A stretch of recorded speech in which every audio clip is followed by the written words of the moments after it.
복종하라고 말할 때 쓰여진 이 후포스타소라는 동사보다 훨씬 강한 의미입니다. 강한 의미. 자녀들이요, 부모님에게 순종하십시오. 미나, 잘하고 있지?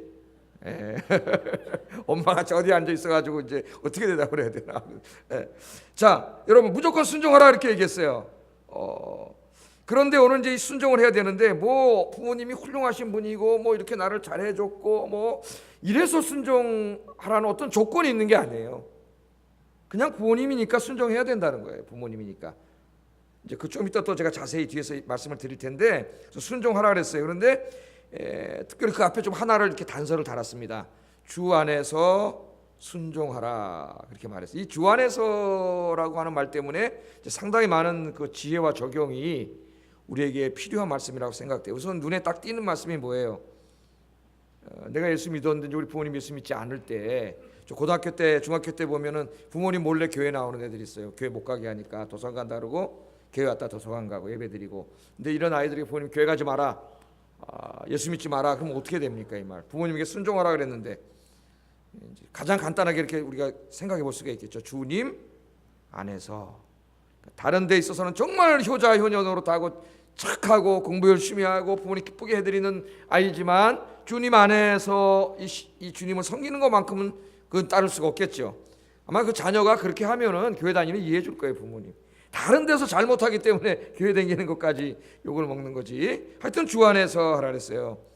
또 부모님이 이런저런 일을 시킬 때 주님께 옳지 않은 일, 하나님 말씀에 합당하지 않은 것, 이게 이제 뭐 결혼이나 모든 많은 문제들이 있을 수 있겠죠. 여기 적용은 뭐 상당히 많이 할 수 있겠는데 하나님의 뜻에 합당하지 않은 것을 이야기할 때는, 성경의 정신과 합당하지 않은 걸 얘기할 때는 이게 순종할 수 없는 거죠. 그러나 그런 가운데서도 부모님이시기 때문에 아주 지혜롭게 해야 됩니다. 하여튼 이런 극단적인 것이 아니라면 우리 모두는 어떻게 돼요? 부모님의 말씀에 순종해야 됩니다. 순종. 그래서 예수 믿는 사람들은 특별히 부모님을 거역하고 그런 사람 돼서는 안 되겠어요. 부모님께 순종하는 사람이 돼야 된다. 자, 그러면 왜 이렇게 순종해야 됩니까? 왜냐하면 그 다음에 뭐라 그랬어요? 이것이 옳으니라. 다른 설명이 없어요. 순종하라 그리고 바로 그냥 이것이 옳으니라. 이것이 하나님 앞에 옳은 일이고 이것이 하나님 앞에 의로운 일이다.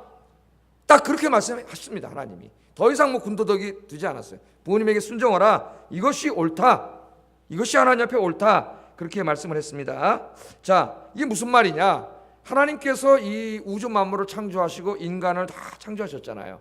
이 창조하시면서 이 창조 세계에 하나님이 합당한 이 하나님의 뜻을 알려주셨어요. 이게 하나님의 법이에요. 법. 이제 우리에게 이 성경 계시의 말씀 66권을 주셨고, 성경 말씀을 모르는 사람들도 알 수 있는 그 법을 주셨어요. 이 안 믿는 사람들은 자연이라 그러죠. 이걸 자연. 창조 세계의 법을 주셨어요. 그 법을 이제 이 철학에서는 자연법이라고 합니다. 자연법. 그래서 뭐 이 칸트 이후에는 이성이라고 하는 게 있어가지고 그 이성이 이 우주에 담겨 있는 그 순리대로 그 자연법을 우리에게 지키도록 이렇게 한다 그러고 뭐 복잡한 설명을 철학자들이 하는데, 하나님이 이 세상을 만드실 때에 모든 피조물들이 지켜야 할 법, 하나님의 창조의 섭리, 그게 자연법이에요. 이것이 옳으니라는 바로 그런 말씀이에요. 그런 말씀. 그래서 여러분이 부모님께 효를 다하는 것은 무슨 우리 기독교에서 이제 제일 강조하는 말씀이지만은 불교에서도 효를 강조하고 또 유교에서도 효를 강조하죠. 특별히 유교는 효의 기초 위에서 세워진 사회입니다. 우리 여러분 조선 시대 보면은 이게 이렇게 드러나지 않습니까? 그래서 이 왕들을 보세요. 지가 아무리 왕이라도 말 하나면 다 휘어잡을 그 마음대로 할 수 있지만 누구한테는 꼼짝 못해요. 엄마한테는 꼼짝 못해요. 엄마한테. 그래서 조선 시대의 이 왕비들은 자기 남편이 왕할 때는 별로 안 행복합니다. 요새는 남편이 잘 돼 행복하잖아요. 예? 남편이 왕할 때 별로 안 행복해요. 왜냐하면 남편이 맨날 가서 저 후궁 저 후궁 맨날 바람이나 피고 속 다 뒤집어. 근데 참아야 돼. 예? 4대군이 참아야 되고 그 맨날 그 바람이나 피고 다니고 또 잘못해갖고 자기 그 처가가 자기 남편에게 미움받으면 자기까지 끝장에 뒷방으로 그냥 밀려나는 거예요. 예? 이래요. 그런데 자기 아들이 왕이 되면 어떻게 돼요? 아들이 왕이 되면 권한이 최고 세져요. 남편하고 있을 때 비교가 안 돼요. 왜? 아들이 자기 서운하게 하면 어떡합니까? 옛날 드라마에서 봤잖아요. 왕비들이 어떻게 해요? 대비들이 어떻게 해요? 가서 둘은 눕는 거야. 그리고 소문내. 나 3일 굶었다. 그러고 아들이 쫓아와가지고 어마어마어마 그러잖아. 왜냐하면 조선의 유교는 효의 기초에 세워졌기 때문에 자기 어머니에게 효도도 다하는 왕이라면 백성들이 존경하지 않아요. 그러니까 야 아들이 왕이 돼. 그래서 그냥 자기 아들 왕 시키려고 싸운 거예요. 아들이 왕이 돼야 자기가 권한을 부리기 때문에. 여러분 만일 이렇게 불교나 유교 또 세상 사람들도 마찬가지죠. 누구나 인간의 탈을 쓰고 태어났으면은 부모에게 효도해야 된다는 건 누구나 알아요. 그게 자연법이에요. 하나님 주신 모든 사람에게. 만일 모든 사람이 그렇게 효도를 해야 된다고 알고 있다면, 당연한 걸로 알고 있다면 더욱더 우리 하나님 믿는 사람들은 더욱더 효도해야 돼요. 더욱더 순종해야 돼요. 이거 하나님이 만드신 법이기 때문에. 여러분 만약에 부모님이 우리를 낳아주지 않았으면은 우리 생명이 이 땅에 태어나지 못했습니다. 우리가 이 땅에 존재할 수 없었죠. 우리가 이 땅에 존재하지 않았다면은 우리에게 영원한 생명이란 건 존재하지 않아요. 영원한 생명도 없고 영원한 나라도 없습니다. 그냥 무예요, 무. 그러나 여러분이 태어났기 때문에 이 땅에 아무리 가난한 집이라도 태어났기 때문에 여러분 예수 믿고 여러분에게는 영원한 생명이 주어지고 영원히 살게 되고 영원한 나라에 들어가게 되는 줄로 믿습니다. 이 태어났다고 하는 이 자체가 이게 큰 은혜예요. 그래서 순종하라 그랬어요. 순종하라. 그 다음 말씀에 보면은 이제 또 보충이 됩니다. 순종할 뿐만 아니라 네 아버지와 어머니를 공경하라 그렇게 말해요. 공경하라. 이 말은 이제 그대로 십계명을 가져온 말씀이죠. 십계명 중에서 1계명부터 4계명까지는 하나님과 관계된 계명이라면은 6계명부터 10계명까지는 우리 인간 관계 속에서 이루어질 계명이에요. 그 6가지 인간관계 계명 중에서 제일 먼저 주신 계명이 부모님을 공경하라는 계명입니다. 그러니까 가장 중요한 계명이죠. 우리 인간관계의 가장 기본이 되는 거예요. 부모님을 공경하라. 그러니까 부모님을 공경하지 않는다면은 나머지는 다 이 사람이 어떤 사람 볼 필요도 없는 사람이라는 거예요. 이 사람이. 부모님을 공경하는 게 제일 먼저 나오는 거예요. 그럼 부모님을 공경하는 게 뭔가? 오늘 본문에서 보면은 순종하는 것과 같은 말씀입니다. 그죠? 순종하라, 공경하라. 이게 동의어로 영어로 call terminus 상호 교차적인 말로 쓰였으니까 동의어예요. 동의어. 그래서 부모님을 공경하는 첫 번째는 부모님의 말씀에 순종하는 거예요. 부모님을 존중하고 그의 말씀을 존중하고 그의 말씀에 순종하는 것입니다. 왜 그래야 되는가를 성경은 우리에게 계속 가르쳐 주셔요. 우선 그 잠언서 1장 8절 9절 읽어보겠습니다. 시작.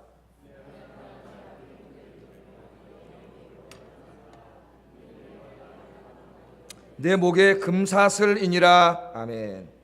자, 이 말씀을 보세요. 아비의 훈계와 어미의 법이 뭐라 그랬어요? 머리에 아름다운 관이고 목에 금사슬, 목걸이. 옛날에 이제 이 시대에는 그 재판을 하는 사람들이 그 재판관의 표시로서 찾던 그 목걸이를 말해요. 이 금사슬이다 이렇게 말했습니다. 그러니까 이 머리에 쓰는 관과 금목걸이는 가장 고귀하고 값진 것들이죠. 우선 우리가 쑥 들어오는 의미가. 그러니까 부모님이 우리에게 해주시는 말씀이 그 교훈과 훈계가 우리 인생에서 가장 고귀하고 소중한 것들이라는 거예요. 학교에서 선생님도 가르쳐 주시고 친구들도 이런저런 얘기해 주고 뭐 다 하지만 부모님이 우리에게 주시는 말씀이 내 인생에 가장 소중하고 고귀한 것들이라고 이야기합니다. 또한 여기에 이 머리에 쓰는 관과 금사슬을 상징적으로 해석한다면 이거는 명예를 나타낼 수도 있고 또는 사회적으로 높은 신분을 나타낼 수도 있습니다. 왜냐하면 금관이라는 거는 이 고위 관직들이 쓰던 것이고 우리나라도 옛날에 대감들이 이렇게 뭐 썼잖아요. 그런 것이고 목걸이는 아까 제가 말했듯이 이 재판을 하는 사람들이 쓰던 그런 이 표시예요. 표시. 그러니까 이렇게 해석을 하면 어떻게 돼요? 부모님의 말씀대로 순종하면은 명예도 얻고 이 사회에서 높은 지위에 오르게 된다. 누가 하신 말씀이죠? 하나님이 하신 말씀이에요. 하나님 우리에게 주신 말씀입니다. 자, 그래서 우리가 이런저런 얘기를 많이 들어요. 내 인생에 조언해 주는 사람도 있고 다 많은 이야기를 들어요. 근데 우리 젊은이 때 특별히 이제 중학생, 고등학생, 청년이 되면은 이상하게 이 아이들이 엄마 아버지의 말은 조금 무시합니다. 엄마 아버지의 말은 좀 무시하고, 왜냐면 어렸을 때 잔소리를 많이 들었는지 무시하고 다른 사람들의 말은, 친구들의 말, 뭐 선배들의 말은 쏙쏙쏙 들어요. 이 참 어리석은 거예요. 여러분 잘 생각해 보세요. 여러분 여러분 인생에 여러분에게 가장 소중한 말은 누가 해줄까요? 여러분 정말 여러분에게 필요하고 여러분 인생의 보탬이 되는 말은 누가 해줄 것 같아요? 여러분 제일 사랑하는 사람이 해주는 거예요. 다른 사람은 그냥 듣고 객관적으로 한마디 조언해주고 이럴 수는 있지만 정말 내 자신의 인생과 미래를 다 걱정해서 거기에 맞는 조언을 해주는 사람은 나를 제일 사랑하는 부모님이에요. 부모님밖에 없어요. 벌써 하나님이 그걸 아시기 때문에 이 부모님의 말씀이 가장 나에게 귀한 거예요. 소중한 거예요. 이게 아이들 때 잘 몰라요. 아이들 때 나이가 들고 보면은 부모님이 그때 해주신 말씀들이 그게 다 나에게 제일 좋은 말씀들이에요. 하나님이 그렇게 말씀하시는 거예요. 가장 값지고 소중한 말을 해주는 분은 부모님이기 때문에 부모님의 말씀을 가장 소중하게 여겨야 된다, 그렇게 말합니다. 그렇게 말씀하시면서 이 부모님의 말씀을 늘 가슴에 새기라 그랬어요. 이거 다 하나님의 말씀이에요, 여러분. 오늘 제가 일부러 그래가지고 무슨 뭐 심리학 이런 거 하나도 얘기 안 해요. 네, 하나님 말씀만 얘기하려고 작정하고 나왔어요. 잠언서 6장 20절 22절 읽어보겠습니다. 시작. 그것을 항상 내 마음에 새기며 내 목에 매라. 이것이 너의 다닐 때에 너를 인도하며 너의 잘 때에 너를 보호하며 너의 깰 때에 너로 더불어 말하리니. 잘 때나 깰 때나 일상을 생활할 때나 늘 이 말씀이 나에게 도움이 된다는 거죠. 그래서 내 아비의 명령을 지키고 어미의 법을 떠나지 말고 항상 그걸 마음에, 보이지 않는 여러분 마음에, 부모님이 하신 것들은 마음에 새기라 그랬어요. 마음에. 때로는 부모님들이 좀 꾸중을 하고 그럴 때도 있지만 그 얘기를 잘 들어보세요. 그 말씀을 다 자기에게 도움이 되는 말씀들을 부모님이 사랑해서 해주시는 말씀들이에요. 그래서 이 말씀들을 마음에 새기고 바깥으로 목에 걸라고, 자기 외적인 삶에도 이 말씀을 늘 생각하는 거예요. 그러면 그 말이 우리 인생길을 갈 때도 올바른 길로 가도록 인도하고, 또 잠자리에서 많은 생각을 할 때도 나를 지켜주고, 또 아침에 깨어나서 인생의 중요한 일들을 할 때에도 역시 좋은 선택, 선한 선택을 할 수 있도록 그 부모님의 말씀이 나를 지켜준다는 거예요. 부모님의 말씀이. 여기는 부모님에게 중요한 사명도 있겠죠. 이제 좀 이따 나오는데 자식들에게 부모님이 그런 말씀을 해줘야 되겠죠, 아이들에게. 예. 자, 그래서 여러분 우리의 인생에 가장 나를 사랑해서 정말 나를 위해서 제일 진실하게 말해줄 수 있는 분이 누군가를 여러분 생각하면 금방 나와. 정말 여러분 다 부모님밖에 없어요, 여러분. 자식이 잘 되기를 바랍니다, 부모님은. 그렇기 때문에 때로는 뭐 격한 소리를 할 수 있고 뭐 이렇게 좀 혼낼 수도 있고 그렇지만은 결국 그 부모님의 모든 말은 나 망하라고 하지 않잖아요. 그죠? 나를 사랑해서 하는 말이에요. 그래서 이 부모님의 말씀을 가슴에 늘 새기고 그 말씀을 존중하고 여러분 그 말씀에 순종하며 살아가시는 여러분 되기를 주님의 이름으로 축복합니다.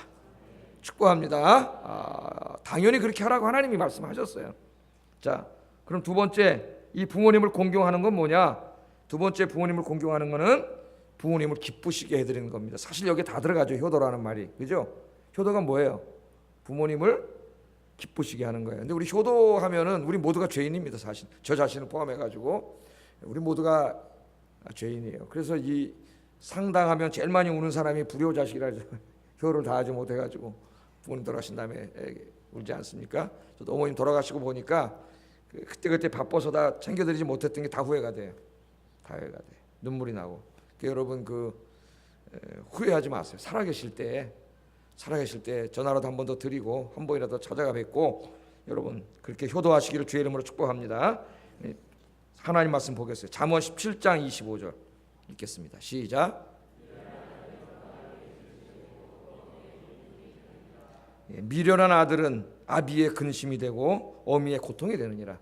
그럼 자식이 돼가지고 부모님을 기쁘게 해드리지는 못할 망정 늘 부모님의 근심과 수심, 고통거리가 되면 안 되겠죠.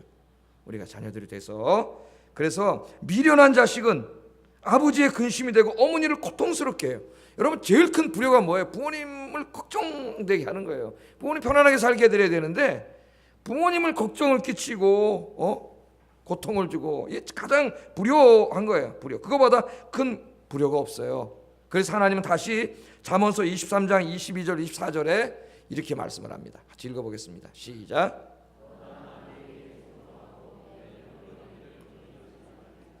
진리를 사고서 팔지 말며 지혜와 훈계와 명철도 그리할지니라. 의인의 아비는 크게 즐거울 것이요 지혜로운 자식을 낳은 자는 그를 인하여 즐거울 것이니라. 내 부모를 즐겁게 하며 너 낳은 어미를 기쁘게 하라. 아멘. 내 늙은 어미를 경히 여기지 말라. 경히. 어머니가 좀 연세가 들고 엄마가 뭐라고 말하지? 아유, 엄마가 뭘 한다고 그래? 이렇게 말하는 놈들이 있어요. 구약 성경에 보면은 돌로 때려 죽이라 그랬습니다. 가장 큰 죄예요, 그게. 예, 잘 들어야 돼요, 하나님 말씀을. 늙은 어머니를 경히 여기지 말라 그랬어요. 옛날에는 농촌 사회니까 그 살아가는 삶의 지식을 가장 많이 알고 있는 분들이 할머니, 할아버지. 경험이 결정하잖아요. 그다음 엄마, 아버지. 이렇게 자연히 권위가 섰습니다. 산업혁명 이후에 계속 새로운 기술이 발전하고 요새같이 컴퓨터 기술이 막 발전하고 핸드폰이 막 끊임없이 진화하는 이런 사회 속에서는 우리같이 나이 먹은 사람이 이거 따라가지도 못해요. 그래서 핸드폰이라고 좋은 거 하나 샀는데 사면 뭐해? 결국은 문자 보내고 전화하는 것밖에 못 쓰잖아요. 이거 살 필요가 없어요. 그냥 간단한 거 하나 사면 돼. 이거 잘 쓰는 애들은 잘 써요. 그러니까 애들한테 물어봐야 돼요. 뭘 이거 사는데 말이죠. 요새는 뭘 사잖아요. 그러면 슈퍼 가서도 저는 이때까지 그냥 사왔는데 나중에 보니까 이거 깎아주더라고. 핸드폰을 주면은 SK 뭐 이러면 SK 제가 광고해 주는 거 아닙니다. LG도 있겠지만 잘 모르겠어요. SK였으니 이거 하면은 뭐 10% 15% 깎아줘요. 근데 나는 도대체 뭘 눌러가지고 어떻게 하는지 알지를 못해. 애들한테 물어봐야 돼요. 물어보지 않으면 몰라요. 그러니까 장애인 지식이 이렇게 뒤집히다 보니까 애들이 부모를 약간 무시하는 경향이 생겨가지고 그런 이야기들 함부로 막 그냥 애들이 뱉어요. 네 늙은 어미를 경히 여기지 말라. 하나님은 이렇게 말씀하셨어요. 어머니가 살아오신 인생에 그 얼마나 풍부한 경험과 신앙과 그 기도의 지혜가 있는데 말씀에 말이죠. 그래서 결론은 이겁니다. 결론은 내 부모를 즐겁게 하고 너 낳은 어미를 기쁘게 하는 말 한마디를 하더라도 부모님 마음을 즐겁게 하는 말을 하시고, 내가 좀 부모님과 의견이 다르더라도 부모님을 존중하고 내가 이렇게 대화를 하더라도 부모님을 마음 상하지 않게 그렇게 해야 되겠죠. 그죠? 대화를 하더라도 여기 다 그런 말씀이 포함되어 있어요. 여러분 어머니가 여러분 낳을 때 얼마나 고생해서 낳았는데 우리 엄마들은 다 할 거예요. 다 자기가 아기를 낳았기 때문에. 예? 얼마나 그 산고의 고통을 겪어서 아이를 낳습니까, 여러분? 그 산고의 고통을 한 어머니를 늙어 죽을 때까지 고통스럽게 하는 자식이 있어요. 그러면 되겠어요, 여러분? 하나님 그렇게 하지 말라니. 그 산고의 고통을 잃어버리고 내가 참 너 하나는 잘났다. 그렇게 자식 쳐다볼 때마다 엄마가 힘들어도 자식을 바라보면서 기뻐하고 즐거워할 수 있는 그렇게 어머니를 만들어드리는 여러분 되기를 주의 이름으로 축복합니다. 아버지도 마찬가지고요. 하나님께서는요 이렇게 효도하면은 부모님도 기뻐하지만은 하나님이 기뻐하신다 그랬어요. 하나님이.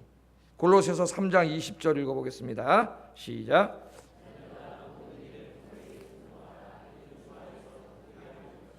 아멘. 자녀들아 모든 일에 부모에게 순종하라. 이는 주 안에서 기쁘게 하는 것이라. 주 안에서는 다시 번역해야 돼요. 주님을 기쁘게 하는 것이라. 그런 말이에요. 이게 전치사를 목적으로 해석해야 되는데 자꾸 주 안에서 기쁘게 한다는 게 무슨 말이에요? 말이 안 되잖아요. 주님을 기쁘게 하는 것이라 그런 말이에요. 주님을 기쁘게 하는 것이니라. 그러니까 부모님께 순종하는 게 누구를 기쁘게 해요? 여러분 주님을 기쁘게 하는 일이에요. 하나님이 너무 기뻐하셔요. 여러분이 효도하면 하나님 너무 기뻐하세요. 그래서 우리 하나님께서 뭐라고 약속을 해주셨어요? 효자들에게. 오늘 말씀해 보면 2절 3절로 다시 한번 읽어보겠습니다. 시작. 아멘. 하나님의 약속이에요. 네 부모를 공경하라. 이것이 약속 있는 너희들에게 인간에게 준 첫 번째 계명이니까 이렇게 하면 이로써 네가 잘되고 땅에서 장수한다 그랬습니다. 땅에서 하는 일이 잘되고 장수해요. 뭐 여기에 무슨 다른 토를 붙일 필요가 없고 무슨 주석가들이 뭐 이딴저딴 소리 할 필요가 없어요. 이거 하나님 말씀 그대로예요. 부모님을 경외하고 부모님을 존중하고 부모님께 효를 하면 네가 땅에서 잘되고 장수한다. 하나님 약속의 말씀 주셨습니다. 여러분 효도도 하고 하나님 기쁘게 해서 부모님도 기쁘게 하고 땅에서 장수하고 잘되는 복을 받는 여러분 되기를 주의 이름으로 축복합니다. 할렐루야. 오늘부터 더 효도하세요. 저도 마음이 찔려요. 이제 어머니 돌아가시고 아버지 혼자 남으셨는데 더 잘해드려야 되겠다. 이상하게 우리 자식들의 마음속에 어머니는 더 애틋하고 아버지는 덜 애틋한 것 같아요. 마음에 또 옛날에 아버지랑 이렇게 좀 대립했던 그런 것도 생각나. 그래서 어머니는 참 애틋한데 아버지는 덜 제 마음이 솔직히 그래요. 그래서 이 준비하면서 계속 죄책감이 듭니다. 이 마음이. 그래서 여러분 그 주님의 말씀이고 살아계실 때 이제 뭐 얼마나 더 사시겠어요. 땅에 효도하시기를 주의 이름으로 축복합니다. 그 다음에는 이제 부모님들에게 말씀하셨어요. 부모님들 자식들에게만 말한 게 아니라 부모님들에게도 말씀을 하셨습니다. 그래서 이 부모님들도 잘 들으셔야 돼요. 이 일방적인 관계는 없어요. 피차 복종하라. 항상 하나님의 말씀은 우리가 뭐예요? 원리가 피차 복종하는 거예요. 피차. 아내와 남편도 부모와 자식도. 내가 부모니까 내 마음대로 이런 게 없어요. 뭐라고 말씀하셨느냐? 4절. 이제는 부모님들로서 잘 읽어야 됩니다. 4절 읽겠습니다. 시작.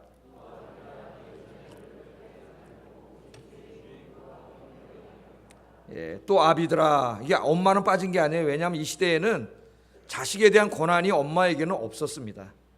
아버지에게만 권한이 있었어요. 좀 이따 제가 자세히 말씀드리겠지만은, 그래서 대표적으로 아버지라는 거예요. 부모님도 다 들어가죠. 너희 자녀를 노엽게 하지 말라. 첫 번째는 노엽게 하지 말랍니다. 노엽게 하지 말라. 두 번째는 주님의 교훈과 훈계로 키워라. 이게 자녀 사랑에 주신 하나님 말씀이에요. 우리가 자녀를 키울 때 우리가 이런 말씀을 기독교인이라 하면서도 너무 이게 무시하고 자녀를 키워요. 그러니까 문제가 되는 거예요, 이게. 예? 자, 첫째는 너희 자녀를 노엽게 하지 말라. 노엽게 하지 말라. 이게 뭘까요? 노엽게 한다는 말은 파로르기조 이런 헬라어인데, 이 말은 이 화낸다는 말이에요. 화나게 하지 말라 그 말이에요. 화를 내는 거예요. 근데 이 화는 순간적인 분노가 아닙니다. 부모님들이 꾸중할 때 말은 못하지만 화가 나잖아요. 막 자기가 잘못했으면서도 순간적인 화를 말하는 게 아니고 깊은 상처에서 나오는 분노예요. 깊은 상처에서 나오는 분노. 그러니까 여기서 노하게 하지 말라는 것은 자꾸 자식들에게 상처를 줘가지고 그 상처들의 가슴에 쌓여서 분노가 부모에 대한 분노가 이게 나중에 터져요. 이제 이 분노가. 저도 이제 제가 이렇게 50세 보면서 저 자신을 이렇게 점검해 봐요. 점검해 볼 때 이 아버지 사랑하고 뭐 존경하지만은 그 안에 자라오면서 있었던 나도 모르는 분노가 있었더라고. 나에게 화가 있어요. 제게 진짜 화가 있더라고. 그래서 그런 분노하게 하지 말라. 상처 주면서 분노하게 하지 말라는 겁니다. 당시 사회에서는 아버지들이 자식에 대해서 절대적인 권한을 가지고 있었어요. 그래서 새로 타는 아이 마음에 안 드는 거 죽여도 괜찮습니다. 죽여도 괜찮고요, 내다 버려도 괜찮아요. 그리고 자녀를 노예로 팔아도 괜찮습니다. 쇠사슬 채워가지고 그냥 일만 시켜도 아무렇지도 않아요. 이게 로마의 법으로 전부 합법이에요. 합법. 지금은 여러분 자기가 아기 낳았다고 아버지가 아기 죽이거나 버리면 잡혀갑니다. 큰일 나죠. 때리기만 해도 지금 법으로 부자관계 끊어버리고 잡아가잖아요. 이때는 이게 법이에요. 합법이에요. 합법. 그러니까 아버지의 권한이 무한해요. 무한해. 소유물이에요. 자식은 아버지의 소유물. 이런 시대에 지금 하나님께서 바울을 통하여 이 사회에 모두가 당연하게 여기는 그 사회의 기본 통념을 완전히 공격하는 거예요. 지금 잘못됐다는 거예요. 우리 기독교인들이 진리로 때로 사회에 이렇게 말할 수가 있어야 돼요. 진리로. 그게 뭡니까? 자녀를 노엽게 하면 안 돼. 네가 아무리 아버지라도 네 마음대로 자녀에게 할 수 없다는 거예요. 그게 하나님의 뜻이에요. 자녀는 네 소유가 아니고 당신의 소유가 아니라 하나님이 주신 선물이고 하나님이 형상으로 지음받은 하나의 인격체라는 것을 하나님은 우리에게 가르쳐줍니다. 우리 부모님들에게. 이걸 우리가 잘 알아야 돼요. 자, 이제 자녀를 키우다 보면 언제 문제가 생기냐면 제가 다 경험해 보니까 부모들은 자식에 대해서 다 큰 기대를 가지고 있습니다. 기대를. 그래서 애기 저도 2명 키우면서 우리 애들이 애기 때는 다 천재인 줄 알았어요. 천재. 아이 조금 뭐 이거 움직였는데 그 다른 애들도 다 움직이는 건데 우리 애만 움직이는 줄 알았어요. 저는. 와, 이거 수제가 났구나. 이게 뭔가 돼가지고 뭐 이런 생각을 다 가졌어요. 뭐 우리 아이들도 마찬가지죠. 어렸을 때는 부모님이 우리나라 대한민국에서 최고인 줄 알고 있다가 이제 커가면서 우리 부모님 평범한 분이구나 알았다가 평균 이하도 안 되는구나 이게 점점 알아가잖아요. 우리 자식들에 대해서 마찬가지예요. 기대는 많이 가지고 있는데 기대에 부응하지 못하면 이제 문제가 생기죠. 자식들에게 요구하는 게 있으니까. 우리 대부분의 부모님들이 자기가 이루지 못한 꿈을 자식들을 통해서 이루고자 하는 욕망이 있습니다. 욕심이. 없는 사람은 없는 것 같아요. 이제 여기서 문제가 발생하는데 우리가 그렇게 하면 안 되겠죠. 그래서 이제 자식이 마음에 들지 않으면 이 자녀들에게 이제 지울 수 없는 상처가 되는 막 폭언을 하기 시작. 뭐 저도 다 실수라고. 딸에게는 안 그러는데 아들에게는 이제 그렇게 돼요. 그 다른 형제와 비교하면서 욕할 때도 있고, 다른 걔 친구들 잘하는 애들과 비교하면 자존심 건드릴 때도 있고, 화가 나면 야 돌대가리야, 이 바보 같은 놈아, 너 학교다 가지 마라, 너만 보면 스트레스가 쌓인다, 너 나온 게 후회된다, 꼴보 싫다, 나가, 뭐 이런 말들을 화가 나서 이제 막 할 때 저 자신이 이제 실수로 이제 막 이 말이 나오게 되면 이 아이들이 들으면 분노가 생겨요. 아이들이 부모지만은. 그러나 부모니까 감히 대들지는 못합니다. 대들지는 못해. 그럼 이 화가 없어지느냐? 안 없어져요. 절대로 안 없어집니다. 안에 쌓여요. 이게 쿡쿡 쌓입니다. 안에. 그래서 이게 화가 되고 이게 상처가 돼요. 이게 이제 아이들이 자라요. 자라면서 사춘기가 되면 부모보다 덩치가 커집니다. 서서히 커지면서 그 화가 나와요. 부모님이 그때 이제 제일 중요할 때가 사춘기 때. 부모님 말하면 아이 귀를 닫아버리는 거죠. 듣지 않습니다. 그때부터 통제도 되지 않습니다. 아이들이 그런 이제 큰 문제가 생기게 돼요. 그래서 이 아이들에게 절대 자존심 상하게 하는 말이나 상처를 주는 말이나 폭언은 여러분 하지 말기를 주의 이름으로 축복합니다. 자녀를 노엽게 하지 말라 그랬어요. 그러니까 이게 저도 실수하고 우리 아버지들이 실수를 많이 하는 것 같아요. 엄마들은 별로 안 해도 아버지들이 화가 나면 이제 저를 포함 우리 아버지들이 사랑해서 하는 건데 사실은 그때는 이제 막 자기 성질이 나오는 거죠. 이게 막 이제 소에 나가는 거 아니에요? 그래서 이제 아이들에게 상처를 줘요. 그러니까 왜 이렇게 상처를 주지 말라 그랬느냐? 하나님도 이렇게 말씀을 하세요. 이렇게 아이를 하면 그 아이가 이렇게 된대요. 골로새서 3장 21절 한번 읽어보겠습니다. 시작.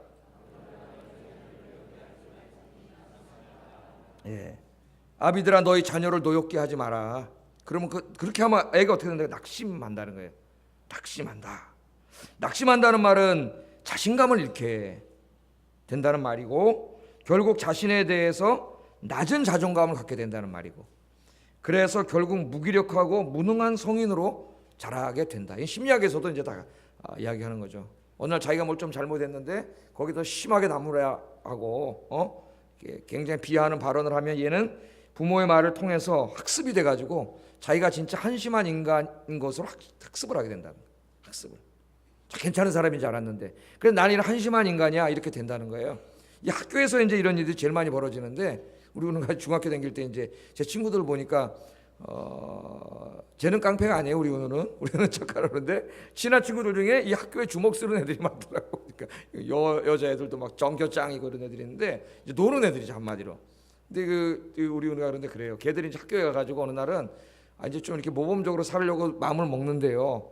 근데 선생님들이 딱 쳐다보는데 걔네들이 하는 말이래요. 우리 선생님은 우리를 벌레처럼 쳐다본다네. 벌레처럼.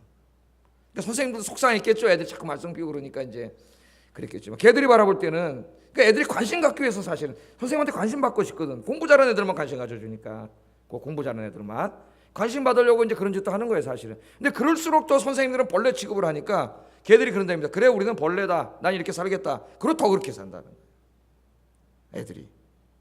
선생님도 이해가 되지만 선생님들이 조금만 더 아이들을 이렇게 좀 관심을 갖고 좀 사랑으로 대하면 아이들이 어떻게 될까 그런 생각이 들었어요. 제가 옛날에 중고등부 고등부 애를 할 때 한 친구가 있었는데 저 강원도에서 배구 선수였습니다. 배구 선수 중학교 때 배구 선수 키도 크고 이 배구 선수 손이 힘이 얼마 쓰는지 아세요, 여러분? 손 힘이. 얘가 이제 배구를 간두고 이제 서울로 이렇게 오려고 이렇게 하는 쯤에 그 학교에 다니는 이제 그 노는 애들이 좀 깜짝깜짝 지내 몇 명 된다고 얘 운동선수 출신인데 얘한테 와서 자꾸 시비 걸고 그러니까 얘가 참고 참다가 그냥 한 대 쳐버렸는데 그냥 내장이 터져버렸어요.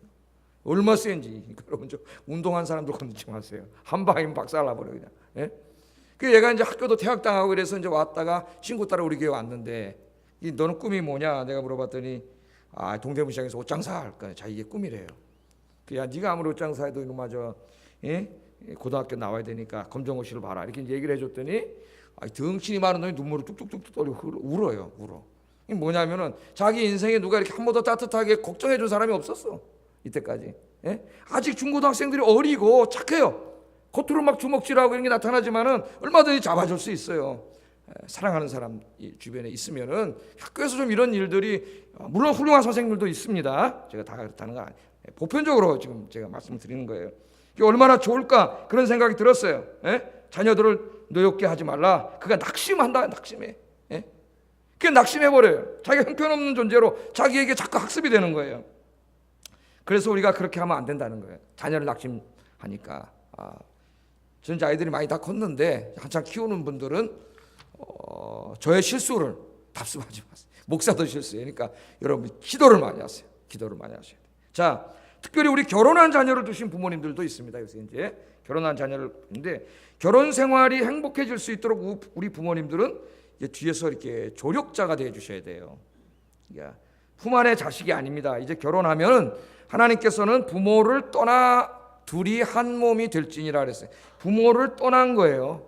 심리적으로 또는 경제적으로 여러 가지 정서적으로 부모님을 떠난 거예요. 그러나 효도하지 말라는 말이 아니에요. 효를 더해야지요.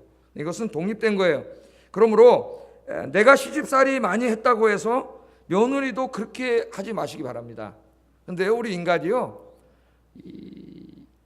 자기의 고통에 익숙해진 사람은 이게 심리학적으로 타인의 고통에도 익숙해집니다. 그러니까 내가 시어머니에게 고통을 받았어요, 며느리 때. 그러면 이 사람이 자기의 며느리에게 고통을 줄 확률이 굉장히 높아요. 왜냐하면 자기가 고통당한 데 익숙해진 사람은 다른 사람이 고통당하는 데도 익숙해요. 예? 이게 익숙해지는 게 좋은 면도 있지만 나쁜 면도 있어요. 여러분 여기 동네가 지저분하잖아요. 어려운 동네일수록 지저분해. 왜? 맨 처음에는 깨끗했어요. 누가 갖다 쓰레기를 버려, 침을 뱉어, 그럼 지저분해지잖아요.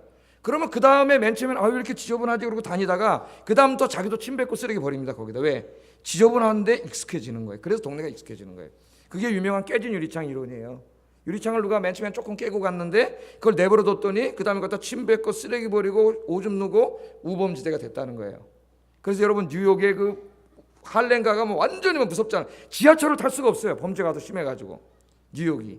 그러면 경찰을 아무리 투입해도 안 돼.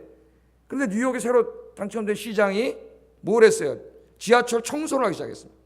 다 깡패들이 써놓은 거 자기 영역 귀신 낙서 지우고 다 깨끗이 하고 청소하니까 사람들이, 기자들이 비웃었어요. 저 시장이 경찰력을 더 투입해야지 무슨 저 청소를 하고 저래가지고 뉴욕 지하철이 바뀌냐.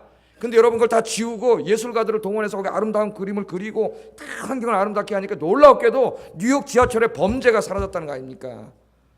할렐루야예요. 주변이 깨끗해지니까 범죄할 엄두가 안 나고 깨끗하게 사람이 바뀌는 거예요. 익숙해지는 거예요, 여러분. 익숙해지는 거예요. 그래서 익숙해지는 게 좋은 면도 있지만 나쁜 면도 있어요. 우리 군에서도 그러죠. 쫄병 때 맞습니다. 저도 많이 맞았어요. 맞으면서 뭐라 그러냐면 우리 쫄병끼리 모여가지고 야, 우리가 고참 되면 절대 때리지 말자 그래. 이제 구타가 없어지겠구나. 예? 저는 예수 믿는 사람으로서 때릴까요 안 때릴까요? 제가 고친다는 다음에 엄청나게 때립니다. 때리지 말자고 했던 놈이 제일 많이 때립니다. 왜 그럴까요? 자기도 맞았어요. 자기가 맞으면서 고통에 익숙해졌기 때문에 쫄병을 때릴 때 그 남에게 고통 주는 것도 익숙해져요. 그래서 고통을 당한 사람들은 기도를 많이 해야 돼요. 이게 남아있어요. 자기에게 반드시 나옵니다. 기도를 많이 하셔가지고 이 나쁜 죄악의 뿌리들을 다 뽑아내시고 여러분 며느리들에게 사랑으로 잘 해주시는 여러분 되길 주의 이름으로 축복합니다. 부부싸움에 절대로 개입하지 마세요. 이 로마는 이 자식에 대한 고난이 죽을 때까지 있었어요. 결혼을 해도. 이 옆에 있는 그리스라고 하는 사회 60살까지 고난이 있었어요. 옳은 일일까요? 성경은 결혼과 동시에 끝이라고 얘기합니다. 결혼하면 부모를 떠나요. 그 집은 이제 내 자식이지만 내 자식과 며느리, 내 딸과 사위 둘이 어른이 돼서 둘이 이끌어가는 가정이 된 거예요. 거기에 간섭하면 안 돼요. 그건 하나님의 뜻을 어기는 거예요.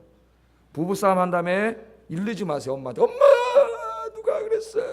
그럼 또 엄마가 또 사위한테 전화가 갖고 왜 자네 그랬나 이러면은 또 거기는 가만히 있나? 진 엄마한테 또 일러요. 그래갖고 사돈끼리 싸워. 지금 우리 세상이 이렇게 됐지 않습니까? 여러분 얼마나 한심한 놈이면 지네 부부싸움한 거 얘기하면 부모님이 속상해하실 텐데 그걸 왜 얘기해 가서. 자기네끼리 얘기를 해야지. 요새 좋은 데 많아요. 여기 저 한강에 커피집도 있고 그런데 미안해 가서 만나서 커피 한잔 마시면서 이렇게 화해하고 그러고 절대 개입하지 마세요. 다만 뒤에서 기도해 주시면서 하나님의 말씀대로 아름다운 가정을 자녀들이 꾸려갈 수 있도록 부모님들 그렇게 기도해 주시고 서포트해 주시는 그런 여러분 되시기를 주의 이름으로 축복합니다. 그 다음에 이렇게 첫째는 노엽게 하지 말라 그랬어요. 애들 이제 여기 많이 해당돼요. 결혼해서 배우자를 선택하는 문제부터 모든 문제 이걸 다 얘기할 수가 없습니다. 또 기회가 되면 얘기하기. 같은 노엽게 하지 마라 이 말이고 상처 주지 마라 그 말이에요. 두 번째는 주의 교훈과 훈계로 양육하라. 주의 교훈과 훈계로 양육하라. 그래서 이 자녀들은 아까 제가 사명이라 그랬죠. 선물인과 동시에 자녀들을 잘 키워야 되는데 내 욕심대로 키우면 안 되고 하나님의 말씀대로 키워야 됩니다. 욕심대로 키우면 안 되고요. 자녀 양육에 있어서 제일 중요한 사람 부모예요. 부모. 그런데 요즘 부모들이 이 부모로서의 책임을 학교 보내고 학원 보내는 것으로 착각하는 사람들이 있어요. 그거는 부모로서의 책임을 회피하는 거예요. 학원에 가서 공부 수학 영어 배울지 모르지만 이 아이 인생의 제일 중요한 인성과 신앙과 인격은 누가 가르치나요? 이거 엄마 아버지밖에 가르쳐줄 사람 없어요. 부모의 교육이 제일 중요합니다. 그래서 신명기 6장 6절에 9절까지 이렇게 말씀했습니다. 같이 읽어보겠습니다. 시작.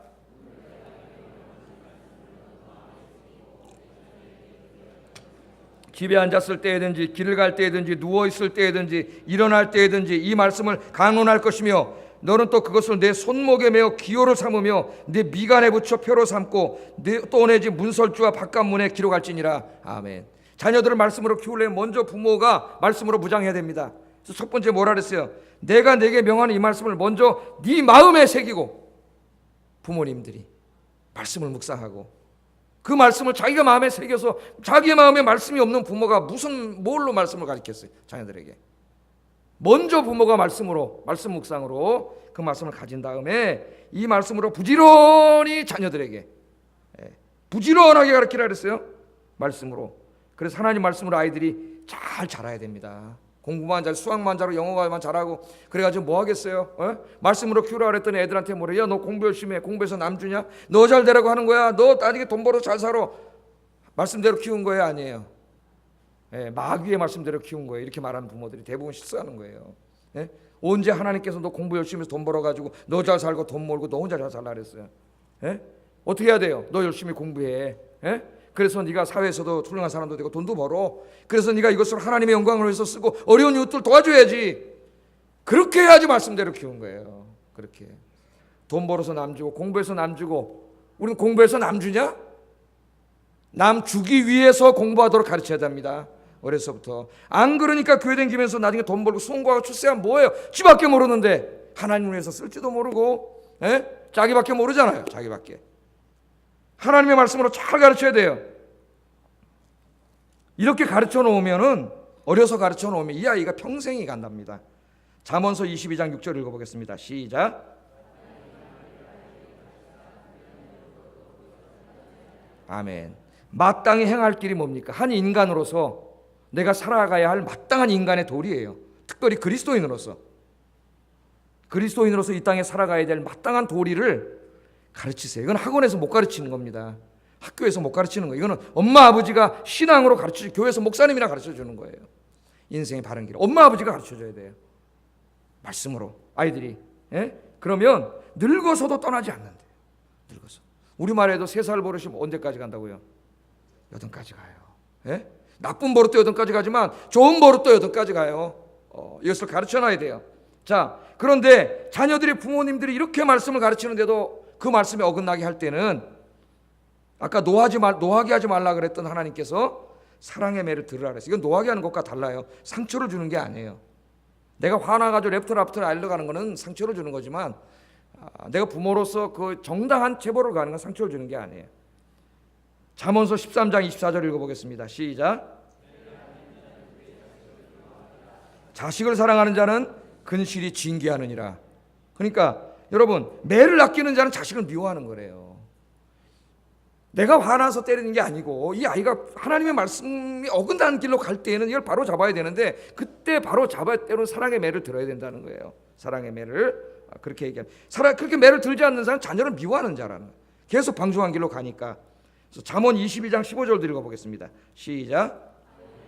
미련한 것이 얽혔으나 징계하는 채찍이 이를 멀리 쫓아내느니라. 아이의 잘못된 것이 마음에 쌓일 때 부모님의 사랑의 매가 이걸 쫓아낸다는 겁니다. 잠언서 29장 15절을 읽어보겠습니다. 시작. 어미를 욕되게 하느니라. 이걸 내버려 두면은, 여러분, 요새 학교에서 체벌 금지, 우리나라 금지잖아요. 금지. 미국도 금지일까요? 아닐까요? 다 금지한다고 생각하는 사람이 있는데, 금지하는 학교도 있고 안 하는 학교도 있어요. 그러니까 미국의 공립학교는 교육 철학에 따라서 4가지로 나뉘어요. 부모가 선택해서 보내는 거예요, 학교. 그런데 이제 공부도 잘하고 제일 좋은 학교가 이 펀더멘털 스쿨이라고 미국에 있는데, 공립학교 중에 이 학교는 부모가 입학시키려면은 사인해야 돼요. 선생님의 체벌을 허용한다는 사인을 해야 됩니다. 그래야 들어가요. 이 학교에 들어가려면은 2년 정도 기다려야 돼요. 줄 서 있어요. 이제 나머지 학교는 교육 철학에 따라서, 특별히 낭만주의 교육 철학에, 루소의 낭만주의 철학에 영향받은 애들은 그냥 내버려둬. 일정한 나이에 되면 아이들이 다 바로 잡힌다는 거예요. 체벌하고 이러지 않아요. 학교 엉망이에요, 엉망. 제가 아이들을 키우다 보니까 옛날에 여기 아현중학교 있을 때 그 교장 선생님하고 뭐 하여튼 해가지고 학교가 엉망이에요, 엉망. 근데 이 중앙여고를 가니까 사립학교예요. 여기는 사립학교니까 책임이 있잖아요. 여기는 주인이 있고. 그러다 보니까는 이 선생님들이 쫙 교문에 아침에 애들 들어갈 때 말이죠, 쫙 나와서 지키고 있고 교류부 애들이 쫙 지키고 있어요. 그러니까 애들이 학교 들어가다가 치마 마른 애들이 다 내리고 깻잎 머리 싹싹 이래가지고 거기 딱 들어가. 왜? 그러니까 학교가 문제가 안 생겨요. 문제가. 아이들은 아직 어리기 때문에 내버려두면 계속 방송한 길로 갈 수가 있어요. 그래서 성경은 그것을 잘 알기 때문에 이 낭만주의적 교육과는 잘못이에요. 물론 막 옛날에 선생님들이 막 무식하게 애들을 폭력을 가하고 이런 건 안 되죠. 선생님의 사랑의 매가 필요하다는 거예요. 사랑의 매입니다. 제가 말하는 거는 사랑의 매가 그 하나님의 가르침이에요. 가르침. 그래야 아이들이 바로 자란다는 거예요. 바로 자란다는. 성경 그렇게 우리에게 분명히 말씀을 하고 있습니다. 제가 어렸을 때 이 제임스 답슨이 쓴 그 사랑하는 자식은 매로 다 때려서 키워란가 뭐 제목이 이래요. 책 제목이 갑자기 생각이 안 나네. 그 책을 읽고 있더니 우리 애들이 초등학교 다닐 때 이 책을 봤어요. 읽는 거를 책상에 있는 거. 그 책을 보더니 우리 은하고 지환이 오 나쁜 책이네. 저쪽에 감춰놨어. 사랑하는 자식이 외로. 그걸 가르쳐놨어요. 그래서 그 부모의 폭력이 아니라 아이들하고 약속과 규칙과 말씀을 가르치고 네가 이렇게 살아야 되는 가르쳐 그것을 어겼을 때 거기에 해당하는 벌을 합리적으로 받게 그렇게 하라는 거예요. 하나님 말씀이. 그래서 아이들을 여러분 말씀으로 잘 키우시기를 주의 이름으로 축복합니다. 요새 자식 귀하다고 아무리 잘못해도 내버려두고 식당에 가면 어떤 애들은 막 돌아다니잖아요. 혼자 아이 꼬마가. 근데 엄마가 내버려둬요. 이쪽 저쪽 막 하고 다니는데 그러다 나중에 누가 뭐라 그러면 우리 자식 보고 왜 그러냐고 또 소리를 질러요. 한심한 엄마예요. 그런 데서 아이의 공중도덕을 가르쳐야죠. 그렇게 하지 않도록 아이를 잘 가르쳐야 돼요. 제가 아주 어렸을 때 우리 애들 어른 예배를 미국에 있을 때 데려갔더니 지루해하지 않습니까? 유치원 애들이 조금 떠들길래 집에 와서 이제 우리 집사람하고 가르쳤어요. 예배는 그렇게 하는 게 아니라고. 어리지만은 가르쳐야 되겠다 생각해서. 근데 그 다음 주일날 갔는데 예배 시간 조용히 예배를 드려요. 어른 예배. 물론 그 다음부터는 이제 어린 예배 보냈지만은 가르쳐야 돼요. 아이들에게. 올바로 가르쳐야 됩니다. 그러면 아이들이 3살 때 가르친 게 언제까지 간다고? 어렸을 때 가르쳐놓으면 늙어서까지 간다 그랬잖아요. 제가 하나만 말씀을 드리고 시간도 많이 가 설교를 마치겠습니다. 가끔 보면은 심하게 때를 쓰는 아이들이 있어요. 막 울고 막 나자빠지고 막 때를 쓰는 아이들이 있어요. 이게 왜 때를 쓸까요, 얘가? 때를 쓰면 부모가 자기 요구를 들어주는데 익숙해 있기 때문에 그렇습니다. 그러니까 아이들이 예쁘기도 하지만요, 굉장히 영악해요. 엄마 아빠 머리 위에 올라가 있어요. 1살, 2살 되면 벌써 엄마 아빠 머리 위에 올라가 있습니다. 아이들이. 그래가지고요, 이 미숙한 부모들은 어떻게 하냐면은 아기가 어떤 뭐 사달라 그러거나 막 그러면 이게 옳지 않은 것이잖아요. 그 요구를 안 들어주죠. 안 돼. 그럼 애가 어떻게 해요? 싹 엄마 아빠를 테스트 해봐요. 꼬마들이. 땡깡 부리는 거지. 이제 막 울고 안 간다 그러고 막 이런. 그러면 안 사주다가 땡깡 부리면 사주는 거야. 그러면 아이들이 어떻게 해요? 땡깡 부리면 되는구나. 이렇게 학습이 돼요, 아이들이. 땡깡 부리면 되는 거예요. 그래서 아이들이 땡깡 부리는 애가 되는 거예요. 떼쓰고. 그러니까 이거는 부모의 잘못이에요, 아이들. 네? 아이는 확신해요. 울면 돼, 우리 엄마 아빠는. 그러니까 우는 거지. 그래서 제가 옛날에 총학생회장 할 때 아이들 하도 점령하고 맨날 이래가지고 책임자 교수님 만나서 그런 말씀 드렸어요. 교수님, 아이들의 요구가 제자들이지만은 옳은 요구일 땐 들어주세요. 그러니까 옳지 않은 요구면은 총장실 점령하고 학교에 불을 질러도 들어주지 마세요. 애들이 총장실 점령하면 들어주고 가만히 있는 순한 애는 안 들어주고. 그러니까 맨날 점령하는 거 아닙니까? 제가 선생님한테 그런 얘기를 했어요. 예? 옳은 일이면 해주고 옳지 않은 일이면 불을 질러도 안 해줘야지. 예? 뭐 불을 치고 다 때려부시고 난리를 쳐. 옳지 않은 불법을 왜 해줘요? 절대 안 되는 거예요. 이런 거는 그냥 버릇이 드는 거예요. 거기서 벌써. 그렇게 아이들을 키우면 안 돼요. 아이들. 그래야 아이들이 옳고 그름을 부모로부터 배울 거 아니에요. 부모의 거절을 통해서 아이들이 배우는 거예요. 근데 옳지 않은 일인데 그냥 잘날 때는 안 해줬다. 울면 해줘. 얘가 어떻게 되겠어요? 절대로 바르게 잘하지 못해요, 아이가. 또 가끔 이렇게 보면은 어떤 미숙한 부모는 자기 기분에 따라서 결정을 합니다. 오늘 기분 좋아. 남편이 어제 핸드백 사다 줬어요. 그럼 막 애기 해달라는 대로 다 해줘. 그 다음날 남편이 또 한 방 또 싸웠어. 기분이 나빠. 근데 어제 했던 것도 애가 해달라면 안 해줘. 그러면 애가 헷갈려요. 이게 지금 어제는 엄마가 분명히 해줬는데 똑같은 건데 오늘 안 해줘. 그럼 아이들이 혼란이 오는 거예요. 이게 뭐가 옳은지를 알 수가 없어요. 아이들이 혼돈을 줘요. 자기 기분에 따라서 하는 거예요. 그럼 아이 교육이 또 망가지는 거예요. 이게 그래서 항상 일관성이 있어야 돼요. 부모의 교육은 자기 기분과 상관없이 일관성이 있어야 아이들이 옳고 그름을 배웁니다. 하여간 제가 자녀 교육 뭐 저도 잘 못하고 또 많이 반성해야 될 부분이 많지만은 더 많이 말할 게 있지만 오늘 설교 시간 다 돼가지고 하여튼 중요한 건 뭐예요? 자녀를 노엽게 하지 말고 주의 말씀으로 아이들을 잘 키워서 부모님께 효도하고 하나님께 크게 쓰임받는 우리 아이들로 키우시기를 주의 이름으로 축복합니다. 축복합니다. 여러분 결혼한 자녀들도 마찬가지예요. 우리 기도하겠습니다. 자녀들에게 말씀했습니다. 네 부모를 공경하라. 순종하라. 부모님을 기쁘게 해드려라. 말이 필요 없습니다. 주님 말씀에 순종해서 오늘부터 부모님을 공경하고 효도하고 부모님을 기쁘게 하고 하나님을 기쁘게 하는 삶을 살게 해주세요. 두 번째, 부모들에게 말했습니다. 자녀를 노엽게 하지 말고 주의 교훈과 훈계로 잘 가르쳐서 훌륭한 아이들로 만들어라. 같이 기도하겠습니다. 사랑하시는 하나님 감사합니다.